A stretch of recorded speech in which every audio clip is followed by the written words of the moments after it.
আমন্ত্রণ জানাচ্ছি প্রবাস কণ্ঠ রাতের বুলেটিনে পাওয়ার্ড বাই মাইএনজে ট্রিপ। শুরুতে জানাবো আজকের প্রধান শিরোনামগুলো। 1 জানুয়ারি থেকে মালয়েশিয়ার সামাজিক যোগাযোগ মাধ্যমগুলোতে কঠোর আইন কার্যকর। মালয়েশিয়ায় প্রবাসীদের ভোটার নিবন্ধন ছাড়ালো 50,000। এবং ডিসেম্বরের 27 দিনে প্রবাসী আয় 33,000 কোটি টাকা। দেখছিলেন শিরোনাম, এবার বিস্তারিত। মাইএনজে ট্রিপের বিটুবি পোর্টালে আপনারা এখন থেকে পেয়ে যাচ্ছেন হোটেল ফিচার। 2 মিলিয়ন প্লাস হোটেলের অ্যাক্সেস আপনি পেয়ে যাবেন, যেখান থেকে আপনি বুক করে ফেলতে পারবেন আপনার পছন্দের হোটেল। আমাদের বিটুবিতে আপনি পেয়ে যাবেন ইজি বুকিং সিস্টেম এবং সিকিউর পেমেন্ট মেথড। তাই এখন থেকে শুধুমাত্র এয়ার টিকিট নয়, হোটেল বুকিংও করে ফেলতে পারবেন myenzetrip.com থেকে।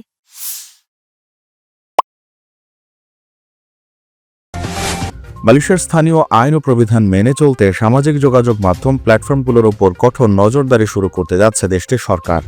আগামী 2026 সালের 1 জানুয়ারি থেকে এই আইন পূর্ণাঙ্গভাবে কার্যকর হবে বলে জানিয়েছেন যোগাযোগ মন্ত্রী দাতুক ফাহমি ফাদজিল। প্ল্যাটফর্মগুলোর মিশ্র প্রতিক্রিয়া এতে এসেছে। মালয়েশিয়ান কমিউনিকেশনস এন্ড মাল্টিমিডিয়া কমিশনের সাথে আলোচনায় বিভিন্ন প্ল্যাটফর্মের কাছ থেকে ভিন্ন ভিন্ন প্রতিক্রিয়া পাওয়া গেছে। মন্ত্রী জানান, কিছু প্ল্যাটফর্ম সমস্যাযুক্ত কন্টেন্ট সরিয়ে ফেলতে বেশ সহযোগিতা করলেও অনেক প্ল্যাটফর্মের পক্ষ থেকে সদিচ্ছার অভাব দেখা গেছে। তিনি বলেন, কিছু প্ল্যাটফর্ম অত্যন্ত সক্রিয়, আবার কেউ কেউ আমাদের অভিযোগ বা তথ্যগুলো সরাসরি উপেক্ষা করছে। মন্ত্রী ফাহমি ফাদজিল স্পষ্ট করে জানান, 80 লাখের বেশি ব্যবহারকারী রয়েছে এমন প্ল্যাটফর্মগুলোকে এখন আর আনুষ্ঠানিকভাবে লাইসেন্সের জন্য আবেদন করতে হবে না। তবে এর অর্থ এই নয় যে তারা আইনের ঊর্ধ্বে। মালয়েশিয়ার আইন তাদের উপর পুরোপুরি কার্যকর থাকবে এবং তাদের প্ল্যাটফর্মে সংগঠিত প্রতিটি কার্যক্রমের জন্য তাদের জবাবদিহি করতে হবে। অনলাইন অপরাধ দমনে সরকারি কঠোর অবস্থান নিয়েছে বলে জানিয়েছেন মন্ত্রী। মালয়েশিয়ায় 10 রিঙ্গিতের 20 ক্লাব বিস্কিট কিনে এবার গাড়ি জেতার সুযোগ। আরও থাকছে প্লে স্টেশন, 10টি বাইসাইকেল ছাড়াও 20টি আকর্ষণীয় গিফট হ্যাম্পার।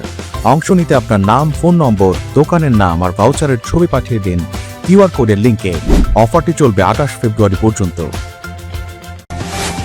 আসন্ন জাতীয় সংসদ নির্বাচনকে ঘিরে মালয়েশিয়ায় বসবাসরত বাংলাদেশি প্রবাসীদের মাঝে দেখা দিয়েছে অভূতপূর্ব উৎসাহ ও উদ্দীপনা।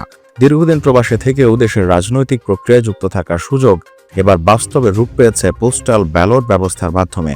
এ সুযোগকে ঘিরে মালয়েশিয়ায় কর্মরত রেমিটেন্স যোদ্ধারা নতুন করে আশাবাদী হয়ে উঠছেন।